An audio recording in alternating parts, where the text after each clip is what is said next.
जब बाहर गए तो पता चला कि लोग कितनी मेहनत करते हैं, तो उसको देख के लगा कि नहीं, इतनी मेहनत करनी चाहिए। जो गरीब हैं, मैं उन लोगों को निःशुल्क सेवा देने की कोशिश करूँगी। तो भाई लगेंगे। भाई लगेंगे, है नहीं? हैं भाई। पहले ऑनलाइन तैयारी कर रही थी घर पे रहकर, शायद माहौल उस तरीके का नहीं बना, उस तरीके का शेड्यूल नहीं तैयार हुआ, जिसके कारण घर को छोड़कर पटना से तैयारी की। हाँ जी।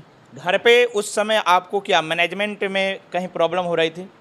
हाँ, मतलब वो माहौल। आज मैं सारण की उस बेटी के पास बैठा हूँ जिन्होंने अपने सारण का नाम ही नहीं बल्कि पूरे क्षेत्र का नाम रोशन किया है, जिन्होंने नीट में अपनी सफलता को प्राप्त करके एक अलग पहचान बनाई है। नीट जैसे कठिन परीक्षा को देती है और सफलता को प्राप्त करती है। जानेंगे पूर्वा से जो हमारे साथ बैठी हैं। सबसे पहले पूर्वा को बहुत बहुत कंग्रेचुलेशन। Thank you.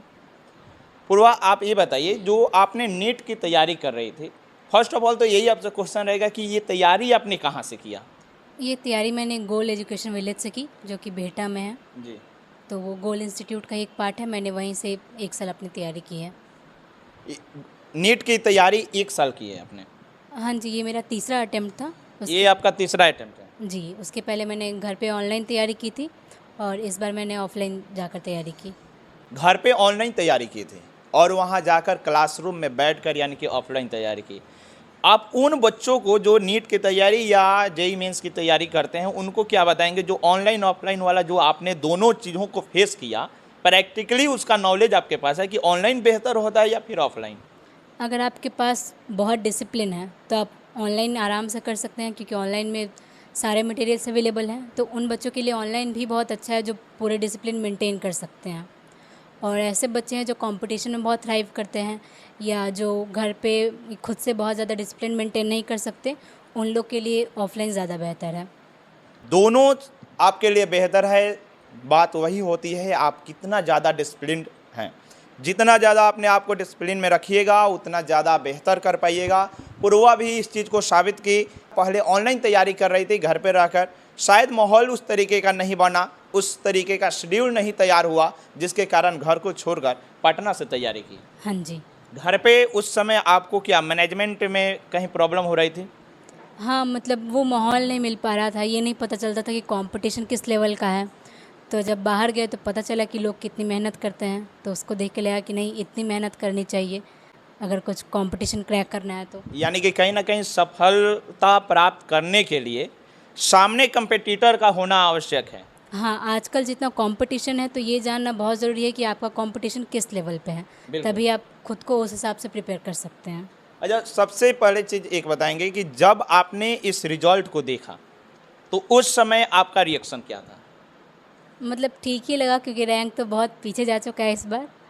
तो रैंक बहुत पीछे चला गया, बाकी मेहनत तो पूरी की थी, तो नाम मार्क्स उस हिसाब से आए ही हैं, तो अच्छा लगा। ओवरऑल आपका रैंकिंग क्या है? 6020। 6020। और कंप्लीट आपका जो टोटली मार्क्स है 720 में कितना गेन किया? 686। 686। आपका फ्यूचर गोल क्या है? किस कॉलेज में जाना चाहती थी? अभी तो कॉलेज देखना भी शुरू किया है। तो आपका पर्सनली इच्छा क्या था कि मैं, होता है ना कि कोई भी अगर बच्चा तैयारी करता है तो उसके अंदर एक इच्छा होता है कि मुझे एम्स मिल जाए, मुझे लखनऊ की मिल जाए, ऐसे बहुत सारे बच्चों के अंदर इच्छा होती है। आपका क्या था? वैसे तो IMS BHU था या फिर लखनऊ का कॉलेज मिलता, जी बिल्कुल। लेकिन अभी जिस हिसाब से रैंकिंग आई है तो उस हिसाब से कॉलेज देखने पड़ेंगे, तो वो सारे कॉलेजेस मिलने के चांसेस कम हैं। अच्छा, एक चीज़ और मुझे बताएंगे कि आपकी तैयारी के पीछे सबसे बड़ा योगदान आपके फैमिली में किसका रहा? जी, सबका बराबर ही योगदान था, चाहे मेरे माँ बाप हों, मेरी छोटी मम्मी, मेरे छोटे पापा, जी। दादी हों, चाहे मेरे भाई सभी हों, सबने बराबर ही योगदान दिया है। बेसिक आपका जो फाउंडेशन था स्टडी का 9th 10th 11th 12th कहाँ से की हैं? 9वीं से 12वीं तक मैंने CHS वाराणसी से पढ़ाई की थी और यहाँ पे 8वीं तक DAV छपरा से ही पढ़ी हूँ। यानी कि फाउंडेशन भी आपका छपरा से ही हुआ है। हाँ जी। और 9वीं से 12वीं बनारस। हाँ जी।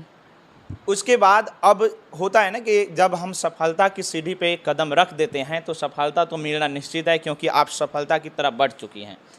इन फ्यूचर जब आप डॉक्टर बनिएगा तो आज आप देख रहे होंगे सबसे ज़्यादा करप्शन फैला हुआ है। अगर आप हॉस्पिटल में चले जाइए, अगर किसी अच्छे डॉक्टर से आपको सलाह लेना है तो वहाँ बहुत ज़्यादा मुश्किलें होती हैं। आप अपने पेशेंट के साथ और अपने समाज के साथ, अपने देश के लिए क्या कीजिएगा? जी, जो लोग ऐसे हैं जो इतनी मतलब इतना एफ़र्ट नहीं कर सकते हैं, जो गरीब हैं, मैं उन लोगों को निःशुल्क सेवा देने की कोशिश करूँगी, ताकि उन्हें दर-दर की ठोकरें ना खानी पड़े। पूर्वा की सबसे पहली मेरे चैनल पर इंटरव्यू में सबसे बड़ा खुलासा, अगर पूर्वा फ्यूचर में एक सफल डॉक्टर बन जाती हैं, सफल तो बनेंगे ही, क्योंकि जो इतना मेहनत करके आज नीट में सफलता ला चुकी हैं वो एक दिन सफल डॉक्टर बनेंगी। और इनका सबसे बड़ा स्टेटमेंट, अगर मैं डॉक्टर बन जाती हूँ तो सबसे ज़्यादा सहायता किसको मिलेगी, तो गरीबों की। अच्छा, ये गरीबों के से ज़्यादा इंस्पायर हैं क्या? जी, मतलब ऐसा तो कुछ ऐसा सुना ही है जी। कि मेडिकल क्षेत्र में या जहाँ भी वो फ़ी हाई है, तो जो लोग एफ़ोर्ड नहीं कर सकते वो तो कहीं एफ़ोर्ड नहीं कर पाएंगे, तो ऐसे लोगों की भी तो सेवा होनी चाहिए। यानी कि अगर कहा जाए तो ये जो मेडिकल लाइन है ये सेवा भाव का भावना होता है, इसमें सेवा करना ही सबसे बड़ा लक्ष्य होता है। तो सेवा तो अनेकों प्रकार से होता है, जैसे प्राइवेट क्लिनिक आदमी खोल देता है, उसमें अच्छा खासा इनकम होता है। तो वो तो उनके ऊपर की कमाई है। ऊपर की कमाई है। हाँ जी, बाकी अगर चाहें तो गवर्नमेंट जॉब्स में भी पैसे तो कम नहीं हैं, जितना आप काम करें उस हिसाब से सैलरी आपको सरकार देती ही है। जी बिल्कुल। तो उस हिसाब से आपको कोशिश करनी चाहिए कि आप अपनी सेवा को जितने लोगों को हो आराम से पहुंचा सकें निःशुल्क। अच्छा, एक उन बच्चों को आने वाले, जो फ्यूचर में आने वाले नीट की तैयारी कर रहे हैं, नीट में बैठना चाहते हैं, उन छात्रों के लिए आप क्या सजेशन दीजिएगा कि अगर आपको सफल होना है तो किस तरीके से पढ़ाई करें? अभी तो एनसीईआरटी बेस्ड क्वेश्चंस ही आते हैं, तो आप एनसीईआरटी को ही पूरी अच्छी तरह से पढ़िए और एनसीईआरटी के बेस्ड ही सवाल लगाइए, बार बार रिवीजन करिए, जो आपकी गलतियां हो रही हैं उन्हें एनालाइज करिए और जो भी है पूरी मेहनत करके अपना पूरा टाइम इसी को दीजिए। हमारे साथ पूर्वा के पापा जुड़ चुके हैं, बात करेंगे पूर्वा के पापा जी से कि क्या पूर्वा को इन्होंने किस तरीके से पाला पोसा, किस तरीके से इन्वायरमेंट दिया कि आज सफलता इनके हाथों में लाकर पूर्वा दी है। सबसे पहले तो बहुत बहुत धन्यवाद आपका। आपका भी बहुत बहुत धन्यवाद। अच्छा, एक चीज़ मुझे बताएंगे, पूर्वा की जो पढ़ाई थी, शुरुआत पढ़ाई कहाँ से आप कराए थे? शुरुआत पढ़ाई उसका छपरा से हुई है। छपरा से। हाँ, डीएवी पब्लिक स्कूल छपरा से। कहा जाता है कि बच्चे जब घर पे रहते हैं तो उनसे माता पिता काफ़ी ज़्यादा उम्मीद रखते हैं, आपने भी उम्मीद रखा और आज पूर्वा उस उम्मीद पर उड़ी हैं।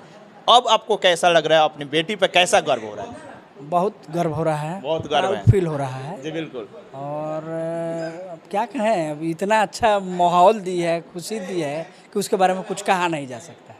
अच्छा, एक चीज़ मुझे बताइए, क्योंकि ये हर किसी का इच्छा होता है। सबसे पहला तो क्वेश्चन आपसे ये रहेगा कि जब पूर्वा सफल हुई, जब आपने उसके रिजल्ट को देखा, उस समय आपके अंदर क्या हुआ, कैसा जुनून आया, किस तरीके का इन्वायरमेंट था? मन बहुत मैंने खुश हुआ। हाँ, यानी कि कहीं ना कहीं बेटी की सफलता को देखकर अंदर से काफ़ी ज़्यादा प्रफुल्लित हुए। काफ़ी ज़्यादा बहुत बेहतर है। जी बिल्कुल। हम लोग बचपन से ही इस लड़की लड़का में कोई अंतर नहीं रखे हैं। जो इन्वायरमेंट इसको मिला है वही बच्चे लोगों को मिला है। हमारे साथ उनके भाई हैं, आप छोटे हैं उनके। जी, क्या नाम है आपका? आदित्य। आदित्य। दीदी सफल हुई तो कितना खुशी हुआ आपको? बहुत खुशी हुआ। आपका क्या गोल है आगे? नीट ही करना। नीट ही करेंगे, इंस्पायरेशन अब बन चुकी है दीदी। जी, अपना नाम बताएंगे सबसे पहले। सुधांशु कुमार। सुधांशु कुमार। आप कौन है उनके? उनके भाई लगेंगे। भाई लगेंगे, है नहीं? हैं भाई। अच्छा, है। जी जी। ये आपका भी घर यही है? नहीं, मेरा गांव रजगांव पड़ेगा। रजगांवा है। ये मेरी मामा की लड़की हुई। मामा की लड़की। अच्छा, एक चीज मुझे बताइए, मामा की लड़की जब सफल हुई तो आपको कैसा लगा? हम अपने आप को बहुत प्राउड फील कर रहे थे। जी। ऐसे भी जब भी हम यहाँ पे आते थे तो उनका लगाव जो भी है देखने को मिलता है कि वो पढ़ाई से ही संबंधित वो लगी रहती है। बात करते हैं, यहाँ पे पूर्वा की दादी हैं, दादी से भी बात करेंगे, क्योंकि कहा जाता है दादी और पोते पोती का जो प्यार होता है ना, दुनिया में एक अलग मिसाल बनाता है। सबसे पहले तो बहुत बहुत धन्यवाद है आपका मेरे चैनल में, जो आपकी पोती आज इस सफलता को प्राप्त की है। बहुत खुश हुआ प्राप्त की तो। अच्छा, एक चीज़ मुझे बताइएगा कि जब पूर्वा सफल हुई, जब आपके घर में रिजल्ट बताया गया कि हाँ पूर्वा सफल हो गई है, रिजल्ट उसका बहुत बढ़िया आ गया, तो उस समय आप कितना खुश थे? बहुत खुश। बहुत खुश थे, यानी कि लगा कि अब हमारे घर में एक नई डॉक्टर आ गई। डॉक्टर हो गई। हाँ, एक डॉक्टर नई बन चुकी है। बहुत बहुत धन्यवाद है। हमारे साथ दादाजी भी हैं, पूर्वा के दादाजी हैं, उनसे भी कुछ बात करेंगे। उनसे भी कुछ सीखेंगे और कुछ उन बच्चों के लिए भी मोटिवेटर के रूप में काम कराएंगे जो तैयारी कर रहे हैं। सबसे पहले तो आपका बहुत बहुत धन्यवाद है हमारे चैनल में। बोलिए। ये जो पूर्वा है, जब सफल हुई, जब घर में रिजल्ट का पता चला, तो आप लोगों के अंदर का जो माहौल था, जुनून था, वो कैसा हुआ था उस समय? कल हमको पता चला है शाम में जी। तो हम वही पता करने के लिए आ गए हैं। कल पता चला और आज भागे भागे आए पूर्वा के घर। हाँ हाँ, ये मैंने बात सच है कि गलत है?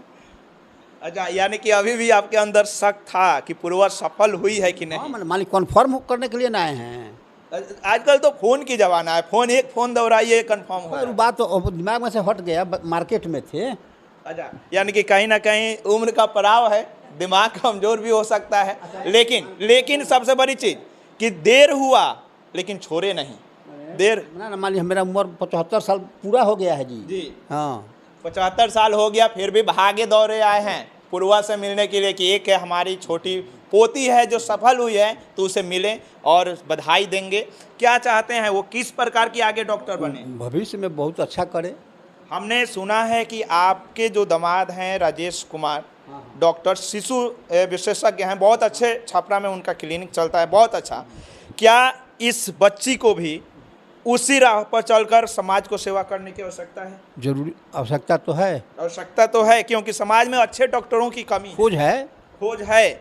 आज भी डॉक्टर लोग ढेर हैं, मगर अच्छा जो है उसके यहाँ तो भरमार रहता ही है। जी बिल्कुल। उनका भी 2 लड़का मेडिकले में है, राजेश बाबू का। जी जी। मिलते हैं उनके चाचा से। चाचा भी बैठे हैं, काफ़ी उत्सुक तरीके से बैठे हैं, काफ़ी खुश नज़र आ रहे हैं, बात करेंगे। सबसे पहले तो आपका बहुत बहुत धन्यवाद सर, आपको भी, आपके चैनल को बहुत बहुत धन्यवाद। सर, एक चीज़ मुझे बताइएगा कि आपके घर का जो माहौल था, पूर्वा को पढ़ने में किस तरीके से मदद किया? हम लोग सब जितना सब सकान हम लोगों था, सब लोग मदद किए और उसका पढ़ाई हम लोग यहाँ तक लेके आए। आगे भी उसका पढ़ाई इससे अच्छा हो, हम लोग प्रयास कर रहे हैं। अभी तक हमारी खास बातचीत हो रही थी पूर्वा और पूर्वा के पूरे परिवार के साथ। किस तरीके का हमारा प्रयास रहा, एक छोटे से प्यारे से कमेंट जरूर कीजिए। मिलते हैं फिर एक ऐसा ही अनोखे वीडियो के साथ, तब तक के लिए जय हिंद।